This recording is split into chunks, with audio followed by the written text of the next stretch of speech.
اما بعد فاعوذ باللہ من الشیطان الرجیم بسم اللہ الرحمن الرحیم سبحان الذی اسری بعبدہ لیلا من المسجد الحرام الی المسجد الاقصی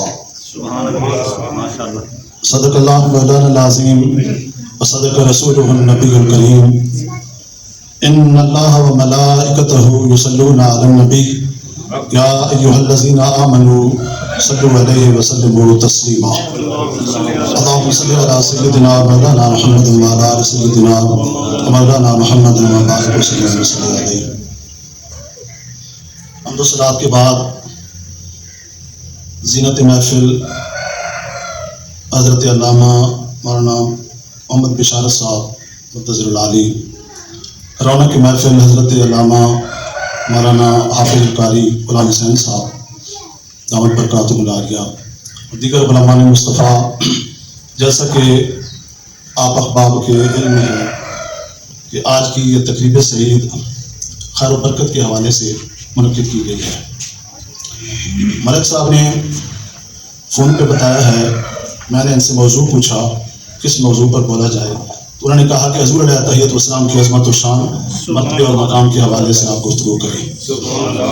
تو اس مناسبت سے میرے ذہن میں آیا کہ پچھلے مہینے کی 27 تاریخ کو حضور علیہ تحیت والسلام کو معراج ہوا ہے، تو اس معراج کے حوالے سے، معراج مصطفیٰ کے حوالے سے واقعہ نہیں، واقعے کو آپ جانتے ہیں بیان کرنے کے لیے 5 سے 7 گھنٹے چاہیے، میں چند جو ہے واقع معراج کی چند نکات آپ کے سامنے گوش گزار کروں گا، اس کے بعد حضرت علامہ مولانا محمد بشارت صاحب کا خطاب ذیشان آپ سماعت کریں گے۔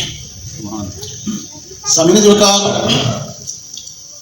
حضور علیہ تحیت والسلام کے واقع معراج کے حوالے سے توجہ میری طرف ہے۔ سرکار دو عالم صلی اللہ علیہ وآلہ وسلم کے معراج کے حوالے سے رب ذوالجلال اپنی لاریب کتاب قرآن مجید کے اندر ارشاد فرماتے ہیں، سبحان الذی اسری بعبدہ لیلا، پاک ہے وہ ذات جس نے سیر کرائی اپنے بندہ خاص کو رات کے مختصر سے حصے میں مسجد حرام سے لے کر مسجد اقصی تک۔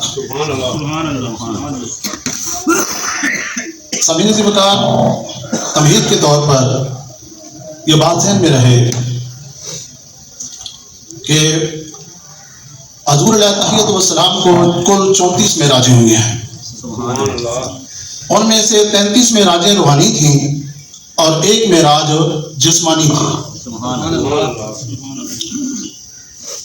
اور حضور علیہ تحیت والسلام کی اس واقعہ معراج کے حوالے سے خواجہ نظام الدین اولیاء رحمۃ اللہ تعالی علیہ اپنی کتاب فوائد الفوائد کے اندر لکھتے ہیں کہ حضور علیہ تحیت والسلام کے معراج کے 3 حصے ہیں، اور یہ 3 حصے کیوں ہیں، ان 3 حصوں کی آگے حکمت بیان کرتے ہوئے خواجہ علاء الدولہ سمنانی رحمۃ اللہ تعالی علیہ فرماتے ہیں کہ حضور علیہ تحیت والسلام کے معراج کے 3 حصے اس لیے ہیں کہ مجھے الہام ہوا رب ذوالجلال کی طرف سے کہ اے علاء الدولہ سمنانی، میرے محبوب کے معراج کے 3 حصے اس لیے ہیں کہ میرے محبوب پاک کی صورتیں بھی 3 ہیں۔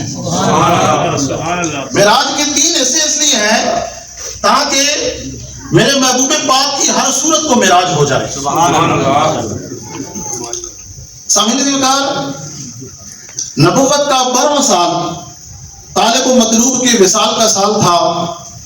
حضور کو جس رات معراج ہوا، اس رات بہر کا موسم اور منظرنامہ کچھ اس طرح کا تھا کہ افق عالم پر دھواں دھار بادل چھائے ہوئے تھے، بادل گرج رہے تھے، رات کی کڑک تھی، بجلی کی چمک تھی، ماہ رجب کی 27ویں تاریخ تھی، اور ایک دولہا کی بارات تھی، ایک حسن کی ذات تھی، دوسری عشق کی ذات تھی، اور دونوں ذاتوں میں آپس میں ملاقات تھی، اور اس ملاقات میں ایک راز کی بات تھی، اور وہ راز کی بات ہم گناہگاروں کی نجات کی بات ہے۔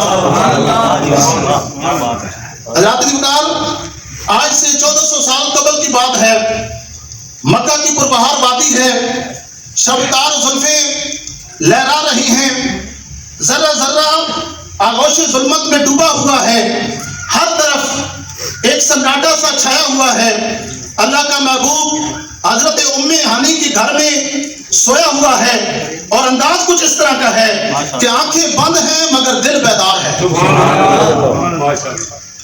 رخ انور سے نور کی کرنیں چھن چھن کر ماحول کو منور کر رہی ہیں. زلف معمر سے بینی بینی خوشبوئیں نکل نکل کر فضا کو معطل کر رہی ہیں. آج آسمانوں کو سجایا جا رہا ہے, زمینوں کو لہلہایا جا رہا ہے, باغ جنت کو سنوارا جا رہا ہے, عرش و کرسی کو نکھارا جا رہا ہے, شمس و قمر کو کنگھالا جا رہا ہے اور کواکب و انجم کو اچھالا جا رہا ہے کہ یکایک دیوانے قضاء و قدر سے یہ اعلان جاری ہوا کہ آج زمانے کی حرکت بند کر دی جائے, کاروبار حیات روک دیا جائے, مادی قواعد و ضوابط کو معطل کر دیا جائے. آج ستاروں کی گردش, سورج کی رفتار اور چاند کی حرکت کو بند کر دیا جائے.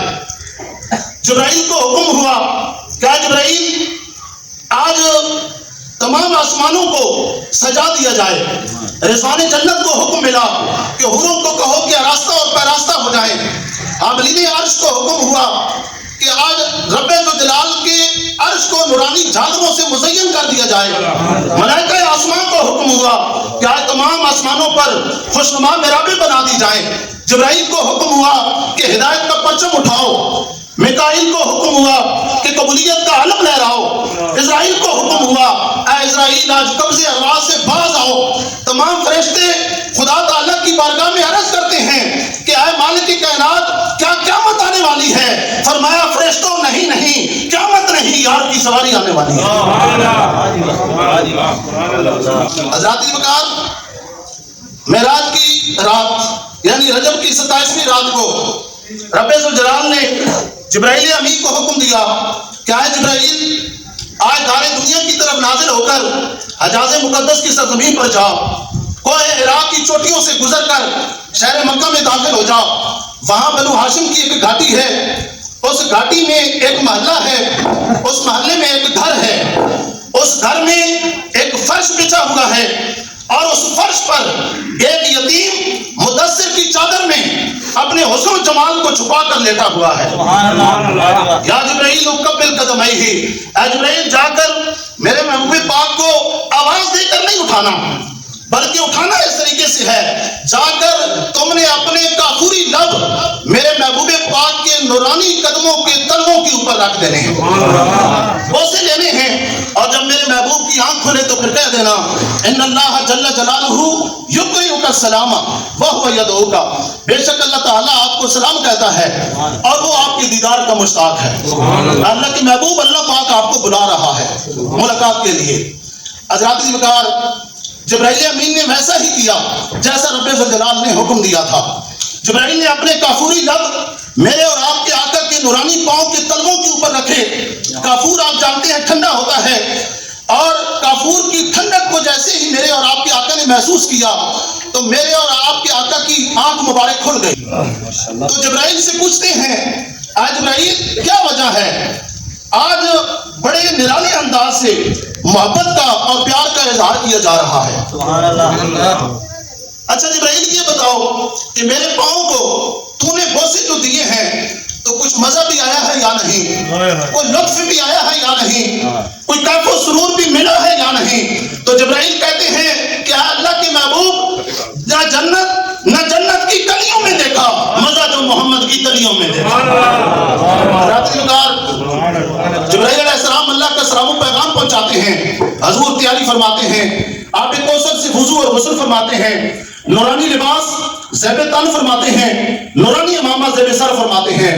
میں واقعے کی طرف نہیں جاتا, اختصار کے ساتھ اپنے گفتگو کو سلسلہ گفتگو کو آگے بڑھاؤں گا. حضرات وقار معراج کی رات حضور دولہا بن رہے ہیں, 70,000 فرشتے آگے پیچھے جمع ہیں, 70,000 فرشتے آگے پیچھے دائیں بائیں جمع ہیں. دوستو کیا قدسی جلوس ہے, نورانی قندیلوں سے بتھائے مکہ جگمگا اٹھا ہے. منظر کشی کر رہا ہوں, توجہ رکھیے گا. نورانی چادر آپ کی دوش اقدس پر ہے, زبرجد کے جوڑے پاؤں میں ہیں, یاقوتی پٹکا آپ کی کمر میں ہے, زمرد کا چابک آپ کے ہاتھ میں ہے اور براق کے برق رفتار پر سوار ہے، والضحیٰ کا چہرہ ہے، صلاۃ و سلام کا سہرہ ہے،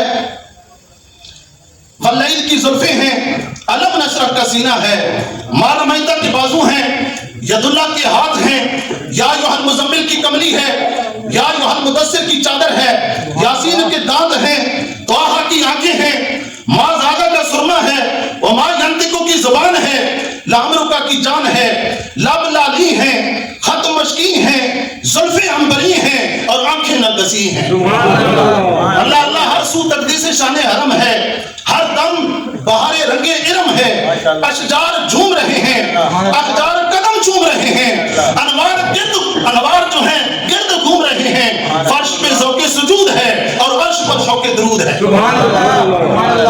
حضرات جی بتاؤ، اس شام سے میرے اور آپ کے آقا کی سواری چلی مسجد حرام سے مسجد اقصیٰ کی طرف۔ سرکار فرماتے ہیں میرے سواری کا گزر جب موسیٰ علیہ السلام کی قبر کے پاس سے گزر ہوا تو میں نے کیا دیکھا کہ موسیٰ علیہ السلام اپنی قبر میں نماز پڑھ رہے ہیں۔ تو ذاتی بکار پتہ چلا کہ نبی مر کر مٹی نہیں ہو گئے بلکہ نبی زندہ ہیں، رزق دیے جاتے ہیں اور اپنی قبروں میں نمازیں پڑھتے ہیں۔ نعرہ تکبیر، نعرہ رسالت، نعرہ حیدری، نعرہ تحقیق، نعرہ غوثیہ، تاجدار ختم نبوت زندہ باد زندہ باد۔ میں تفصیل میں نہیں جاؤں گا، اختصار کے ساتھ ایک حدیث پاک پیش کر کے اپنے سلسلہ گفتگو کو آگے بڑھاؤں گا۔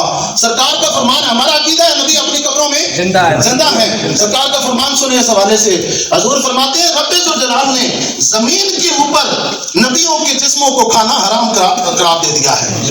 نبی اپنی قبروں میں زندہ ہیں اور رزق دیے جاتے ہیں۔ حوالہ کے لیے آپ سیاستہ کی 3 مستند کتابیں اٹھا کر دیکھ سکتے ہیں۔ ابو داؤد شریف کے اندر یہ روایت موجود، ابن ماجہ شریف کے اندر موجود، سنن ابن ماجہ کے اندر موجود، سنن نسائی کے اندر موجود ہے، مشکات شریف کے اندر بھی یہ روایت موجود ہے، سنن دارمی کے اندر موجود ہے، اور نبی اپنی قبروں کے اندر زندہ ہے۔ خصائص کبریٰ کو آپ اٹھا کر دیکھ سکتے ہیں، اس کے اندر یہ روایت موجود ہے، اور دیگر بہت ساری کتابوں کے اندر اس طرح کی روایات جو ہیں وہ موجود ہیں۔ تو حضرات وقار حضور فرماتے ہیں میں موسیٰ علیہ السلام کی قبر کے پاس سے گزرا، میں نے کیا دیکھا، موسیٰ علیہ السلام اپنی قبر میں نماز پڑھ رہے ہیں۔ سرکار جب مسجد اقصیٰ کے اندر پہنچتے ہیں تو وہاں پہلے سے ہی 1,24,000 انبیاء جو ہیں موجود تھے، اور ہونا بھی ایسا ہی چاہیے تھا، ہونا بھی ایسا ہی چاہیے تھا، کیونکہ محفل پہلے سجائی جاتی ہے، صدر محفل بعد میں آتا ہے۔ حضرات جیسے ہی میرے اور آپ کے آقا کی سواری مسجد اقصیٰ میں پہنچی تو 1,24,000 انبیاء استقبال کے لیے کھڑے ہو گئے، اور کھڑے ہو کر ہاتھ باندھ کر حضور علیہ تحیت و سلام کی ذات پر صلاۃ و سلام کے نذرانے پیش کرنے لگے۔ تو یہاں پر رک کر اپنے عقیدے کی وضاحت کرتا چلوں، عقیدے کی وضاحت کرتا چلوں۔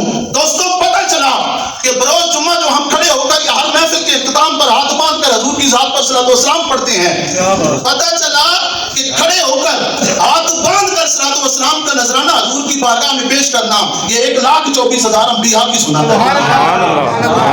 انبیاء نے معراج کی رات اسی طریقے سے اسی انداز میں حضور کا استقبال کیا۔ اس کے بعد حضرت جبرائیل نے اذان دی، حضور نے جماعت کرائی، پہلی رکعت میں سورہ کافرون، دوسرے میں قل واللہ شریف جو ہے آپ نے پڑھی، اور اس کے بعد یہاں پر رک کر ایک اور بات بتاتا چلوں، اللہ نے معراج کی رات وہ سارے کام کیے جو کہ ہم حضور علیہ تحیت والسلام کی معراج کی خوشی میں کرتے ہیں۔ سبحان اللہ۔ ہم معراج کی خوشی میں کیا کرتے ہیں؟ گھروں گلی کوچوں کو سجاتے ہیں۔ رب ذوالجلال نے معراج کی رات اپنے محبوب کی آمد کی خوشی میں آسمانوں کو سجایا ہے۔ ہم جلوس نکالتے ہیں، اس میں انسان ہوتے ہیں۔ معراج کی رات اللہ تبارک و تعالیٰ نے 70,000 فرشتوں کو اپنے محبوب کو لینے کے لیے بھیجا۔ 70,000 فرشتوں کا جلوس تھا۔ ہم حضور کا میلاد سننے کے لیے علماء کو بلاتے ہیں۔ رب ذوالجلال نے مقصد اقصیٰ کے اندر اپنے محبوب پاک کی عظمت و شان، مرتبے اور مقام کو بیان کرنے کے لیے 1,24,000 انبیاء کو بلایا۔ ہم میلاد کی محفل سجاتے ہیں، رب ذوالجلال نے معراج کی محفل جو ہے وہ سجائی ہے۔ دوستو یہاں تک رک کر آپ عقیدے کی وضاحت کرتا چلوں۔ ہمارے علماء کہتے ہیں جو مسجد حرام سے مسجد اقصیٰ تک یہ جو معراج ہے یہ قرآن سے ثابت ہے، جو نہ مانے وہ دائرہ اسلام سے خارج ہو جاتا ہے۔ مسجد اقصیٰ سے لے کر سدرۃ المنتہا تک جو نہ مانے وہ گمراہ ہے۔ سدرۃ المنتہا سے لے کر مقام کعبۃ حسین تک کا جو حصہ ہے جو نہ مانے وہ خطا کار ہے۔ یہ ہمارے علماء کے فتوے ہیں اس بات کے اوپر۔ حضور علیہ الصلوۃ والسلام کی دوستوں سواری پھر مسجد اقصی سے پہلے آسمان، پہلے سے دوسرے، تیسرے، چوتھے، پانچویں، چھٹے، ساتویں آسمان تک پہنچی ہے، اور مختلف انبیاء نے، وقت نہیں ہے میرے پاس کہ نام لوں الگ الگ ہر کسی کا، حضور کا استقبال کیا۔ سرکار فرماتے ہیں جیسے ہی میں جنت کے اندر پہنچا نا، بخاری شریف کی روایت ہے، علماء کرام تشریف فرما ہے، حضور فرماتے ہیں کہ میں جنت میں تیر رہا تھا تو میں نے بلال کے قدموں کی آواز جو ہے، قدموں کی آہٹ کو جنت کے اندر سنا۔ اور جنت کہاں پر ہے؟ ساتوں آسمانوں کے اوپر ہے۔ سدرۃ المنتہا کہاں ہے؟ ساتوں آسمانوں کے اوپر ہے۔ اعلیٰ حضرت فرماتے ہیں مسجد حرام سے سدرۃ المنتہا تک کا سفر 50,000 سال کا سفر ہے۔ توجہ رکھیے گا، میں اپنے ایک عقیدے کی بات کرنے لگا ہوں۔ کتنا سفر ہے سدرۃ المنتہا اور تک؟ 50,000 برس کا۔ جنت کہاں ہے؟ یہ بھی ساتوں آسمانوں کے اوپر ہے۔ تو حضرات جی وقار غور کریں کہ جو نبی جنت میں ٹہلتے ہوئے بلال کے قدموں کی آہٹ کو جنت کے اندر سن سکتا ہے، وہ نبی کیا دنیا کے ہر کونے سے اپنے غلاموں کی طرف سے پڑھے جانے والے صلاۃ و سلام کی آواز کو نہیں سن سکتا؟ نعرہ تکبیر، نعرہ رسالت، نعرہ حیدری، نعرہ تحقیق، نعرہ غوثیہ، تاجدار ختم نبوت، زندہ باد زندہ باد تاجدار ختم نبوت، زندہ باد زندہ باد۔ سن سکتے ہیں سرکار 50,000 کے لگ بھگ کم و بیش اتنے فاصلے سے اگر بلال زمین پر چلے ان کے قدموں کی آواز کو سن سکتے ہیں تو اپنے غلاموں کی طرف سے پڑھے جانے والے صلاۃ و سلام کی آواز کو بھی سن سکتے ہیں۔ دوسری سنیں، سرکار فرماتے ہیں جیسے ہی میں نے جنت میں قدم رکھا تو میں نے کیا دیکھا کہ جنت کے دروازوں کے اوپر رب ذوالجلال نے بڑی محبت کے ساتھ اپنے نام کے ساتھ میرا نام لکھ رکھا ہے۔ رب ذوالجلال نے فرمایا محبوب دیکھتا جا، جنت کے دروازوں پر تیرا نام، جنت کے ستونوں پر تیرا نام، جنت کے درختوں پر تیرا نام، درختوں کے تنوں پر تیرا نام، تنوں کی شاخوں پر تیرا نام، شاخوں کی پتوں پر تیرا نام۔ محبوب زمین کی طرف دیکھ، مسجد کے محراب میں تیرا نام، مسجد کی دیوار پہ تیرا نام، مسجد کے مینار پہ تیرا نام، مسجد کی پکار میں تیرا نام، مجاہد کی للکار میں تیرا نام، ادیب کے ادب میں تیرا نام، شاعر کی شاعری میں تیرا نام، محبوب خطیب کے خطبے میں تیرا نام، مفتی کے فتوے میں تیرا نام، مفسر کی تفسیر میں تیرا نام، محقق کی تحقیق میں تیرا نام، مدبر کی تدبیر کے اندر تیرا نام۔ اے محبوب دیکھ، دنیا کے اندر جنگلوں میں تیرا نام، پہاڑوں میں تیرا نام، اور دریاؤں میں تیرا نام، میدانوں میں تیرا نام، صحراؤں میں تیرا نام، ہواؤں میں تیرا نام، فضاؤں میں تیرا نام، خلاؤں میں تیرا نام۔ اے محبوب آج کی رات وعدہ رہا تجھ سے قیامت تک کے لیے، جہاں ہوگا میرا نام ساتھی ہوگا تیرا نام۔ غور کریں، اذان ہوتی ہے، حضور اللہ کا نام ہے اذان میں، تو نبی کا نام ہے کہ نہیں؟ خطیب کے خطبے میں ہر جگہ ہر موقع پر اللہ نے اپنے نام کے ساتھ اپنے محبوب کے نام کو لکھ رکھا ہے۔ حضور کی سواری آگے بڑھتی ہے اور سدرۃ المنتہا پر پہنچتے ہیں۔ جبرائیل یہاں پر رک جاتے ہیں۔ جبرائیل علیہ السلام نے کہا یا رسول اللہ یہاں سے ایک بار برابر بھی میں اگر آگے بڑھا نا تو یہاں سے آگے بڑھا تو میرے پر جل کر خاکسار ہو جائیں گے۔ جبرائیل رک گئے، حضور آگے بڑھ گئے۔ حضور نے آگے بڑھتے بڑھتے جبرائیل سے کہا جبرائیل میرے جد امجد ابراہیم علیہ السلام کو جب آگ میں ڈالا جا رہا تھا تو سوچو تم نے ابراہیم علیہ السلام سے کیا کہا تھا؟ کیا اللہ کے خلیل اللہ کی طرف کوئی حاجت ہو تو مجھے بتائیے، کیونکہ میں وہاں جا سکتا ہوں جہاں کوئی نہیں جا سکتا۔ آج ابراہیم میں تجھے کہتا ہوں کہ تیری اگر کوئی اللہ کی طرف حاجت ہے تو مجھے بتاؤ، اس لیے کہ میں وہاں جا سکتا ہوں جہاں تم بھی نہیں جا سکتا۔ حضور نے جبرائیل سے کہا جبرائیل تیرا آخری قدم میرا پہلا قدم، تیری انتہا میری ابتدا، تیرا اختتام میرا افتتاح، تیری والناس میری بسم اللہ، تو رہ گیا میں چل پڑا۔ حضور آگے بڑھتے ہیں، سبز رنگ کا رف آتا ہے، اس پر سوار ہوتے ہیں، ایک مقام آتا ہے کہ رف بھی رک جاتا ہے۔ سرکار فرماتے ہیں 70,000 حجابات آئے اور میں معراج کی رات 70,000 حجابات سے گزر گیا۔ آگے سے پھر آوازیں آنا شروع ہوئی، ادنو منڈی ادنو منڈی، اے میرے محبوب میرے قریب آ اور قریب آ اور قریب آ، آج تو میرے قریب میں تیرے قریب، تو میرے نزدیک میں تیرے نزدیک، تو مجھ سے جدا نہیں میں تجھ سے جدا نہیں، فرق ہے تو بس اتنا کہ تو خدا نہیں اور میں مصطفیٰ نہیں۔ حضرات سرکار فرماتے ہیں پھر خدا تعالیٰ کی بارگاہ تک سرکار پہنچے اور قرآن ان الفاظ میں اس منظرنامے کو پیش کرتا ہے فکان قاب قوسین او ادنیٰ. آزادی کا 2 کمانوں یا اس سے بھی کم فاصلہ پر میرے اور آپ کے آقا نے اپنے رب کا دیدار کیا ہے. اور معراج کی رات رب ذوالجلال نے اپنے محبوب کو کیا دیا, سرکار نے کیا لیا, رب نے کیا کہا اور سرکار نے کیا سنا, یہ بات دوستوں کل بھی راز تھی, آج بھی راز ہے. انہی باتوں کا, چند باتوں کا ہمیں پتہ چلا جن کی خبر میرے اور آپ کے آقا نے ہمیں دی ہے. اس کے علاوہ جو ہے وہ باتیں آج بھی راز میں ہیں. البتہ شاعر اس ملاقات کا منظرنامہ کچھ اس طرح پیش کرتا ہے کہ خدا جانے کیسی ملاقات ہوئی, خدا جانے کیسی ملاقات ہوئی, یا جانے نبی کی کیسی گل بات ہوئی, اسے نہ پتہ ہے آسی کی امت لئی سونا لے کے شفاعت کا پیغام. اور باقی سرکار کہتے ہیں کہ میرے رب نے مجھ سے وعدہ فرمایا ہے, اے محبوب امت کے بارے میں زیادہ پریشان نہ ہوا کرو, قیامت کا دن آئے گا, میرا آپ سے وعدہ رہا کہ میں تیری امت کو بخش دوں. اور قرآن میں بھی اس طرف اشارہ ہے وَلَسَوْفَ يُعْطِيكَ رَبُّكَ فَتَرْضَىٰ, محبوب ہم قریب ہم آپ کو اتنا دیں گے کہ آپ راضی ہو جائیں گے.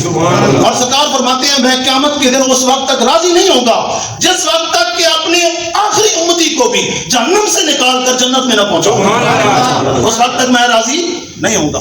تو حضرات وقار اللہ تبارک و تعالیٰ نے اپنے محبوب سے آپ کی امت کی بخشش کا وعدہ فرمایا ہے. سرکار وقار رب ذوالجلال نے فرمایا محبوب واپس جا رہے ہو, امت پوچھے گی کہ رب سے ملاقات کر کے آپ آ رہے ہیں تو ہمارے لیے کیا تحفہ لائے ہیں, اپنی امت کے لیے نمازوں کا تحفہ لے جاؤ.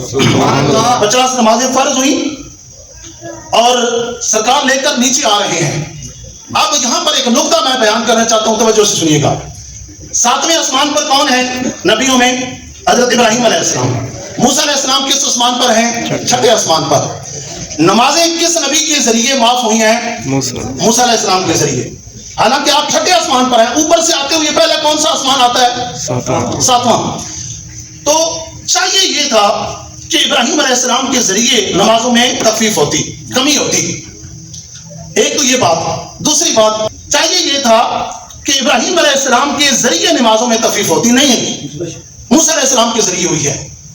حالانکہ شریعت ابراہیمی اور شریعت محمدی کے اندر بہت ساری باتیں مشترک ہیں. ابراہیم علیہ السلام کے ذریعے جو ہے نمازوں میں کمی ہونی چاہیے تھی. نقطہ بیان کرنے لگا ہوں, سنیے. شریعت محمدی اور شریعت ابراہیمی میں کون سی باتیں مشترک ہیں؟ درمیان میں جو ہم چیر نکالتے ہیں ابراہیم علیہ السلام کی سنت ہے. بغلوں کے بال صاف کرتے ہیں یہ سنت ابراہیمی ہے. ختنے کروانا یہ ابراہیم علیہ السلام کی سنت ہے. مہمانوں کو کھانا کھلانا ابراہیم علیہ السلام کی سنت ہے. رمضان شریف کے اندر اعتکاف بیٹھنا ابراہیم علیہ السلام کی سنت ہے. خانے کعبے کا طواف کرنا ابراہیم علیہ السلام کی سنت ہے. آب زمزم کا تعلق بھی ابراہیم علیہ السلام کے گھرانے سے ہے.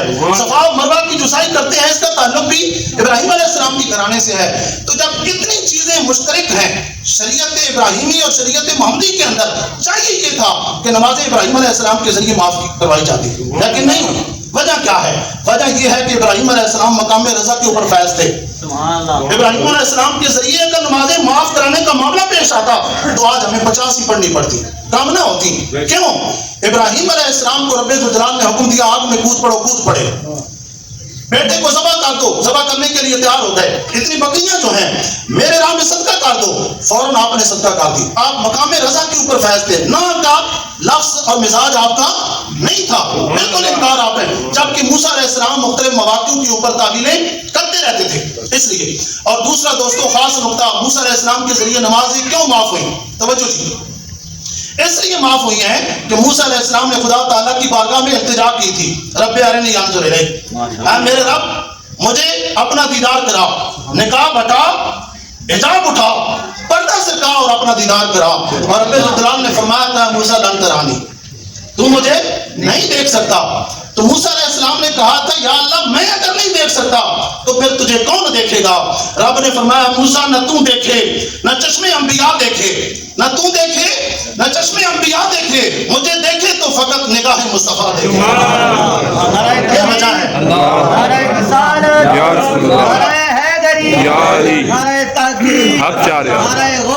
یا غوثیہ. 50 سے نمازیں 5 رہ گئی. کس کے وسیلے سے؟ یہاں پر عقیدے کی بات ایک اور آپ کو سمجھاتا چلا. پتہ چلا کہ وسیلہ پکڑنا جائز ہے.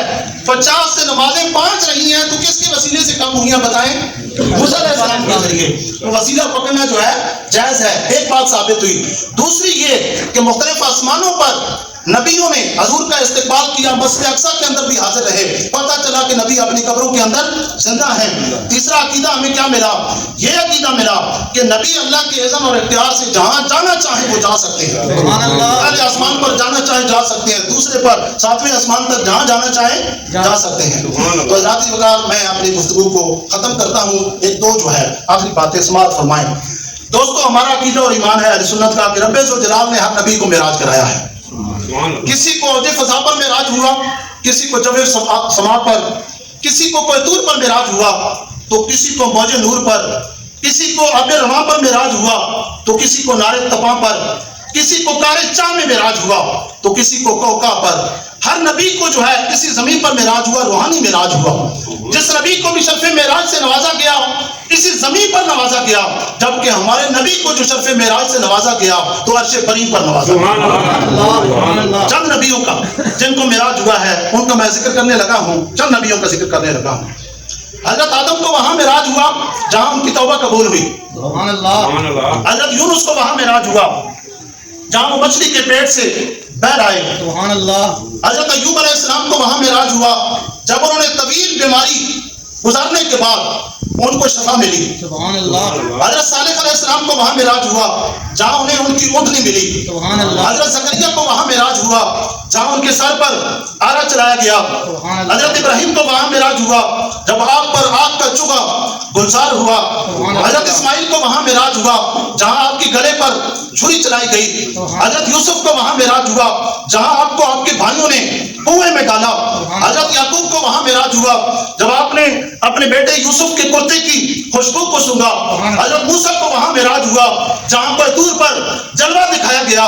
حضرت عیسیٰ کو وہاں معراج ہوا جہاں پھانسی کا تختہ لگایا گیا. میرے آقا فرماتے ہیں کہ رب ذوالجلال نے جس نبی کو بھی معراج کرایا اسی زمین پر معراج کرایا, یہاں معراج کرایا, لیکن میرے رب نے مجھے وہاں بلا کر معراج کرایا جہاں کوئی بھی نہ تھا, یا خدا تھا یا میں مصطفیٰ تھا. ذاتی وقار اسی حقیقت کو بیان کرتے ہوئے وارث شاہ مرحوم کہتے ہیں, اے معراج رسول برحق سمجھو, اے معراج رسول برحق سمجھو, جامع نور دا پہن پوشاک کیتا جتے وہم و گمان دی جانا ہی سیر اتھوں تک نبی پاک کیتا. اور آخری بات بیان ختم. حضرت سلیمان علیہ السلام کو دوستو رب ذوالجلال نے یہ کمال عطا کیا تھا کہ آپ ہوا کے دوش پہ اڑتے, اپنا تخت بچھاتے اور بچھا کر ہوا کو حکم دیتے کہ میرے تخت کو وہاں فلاں جگہ پر لے جاؤ. اس طرح آپ مہینوں کا سفر دنوں میں طے کر لیتے تھے. کہہ دو سبحان اللہ.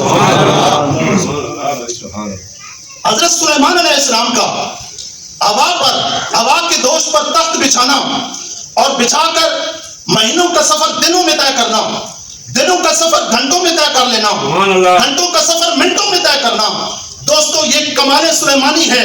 اور معراج کی رات مسجد حرام سے لے کر مسجد اقصی تک, مسجد اقصی سے لے کر پہلے آسمان تک, پہلے آسمان سے لے کر دوسرے تیسرے چوتھے آسمان تک, چوتھے آسمان سے لے کر پانچویں چھٹے ساتویں آسمان تک, ساتویں آسمان سے لے کر سدرۃ المنتہا تک, سدرۃ المنتہا سے لے کر مقام دنا تک, مقام دنا سے لے کر مقام فتح اللہ تک, اور مقام فتح اللہ سے لے کر مقام کعبہ حسین تک کا سفر جو 1000 برس کا سفر ہے چند لمحوں میں طے کرنا, یہ کمال محمدی ہے.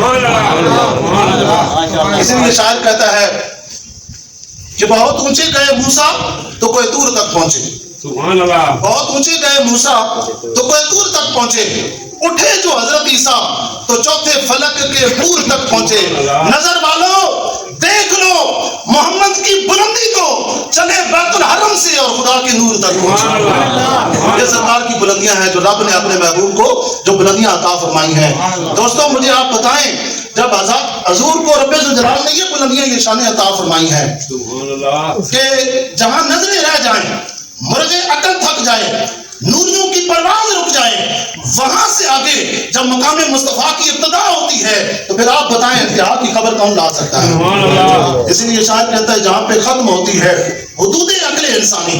جہاں پہ ختم ہوتی ہے حدود عقل انسانی وہاں سے مصطفیٰ کی شان کا آغاز ہوتا ہے. جب وہاں سے آغاز ہوتا ہے تو پھر ارتحاد کی خبر کون لا سکتا ہے؟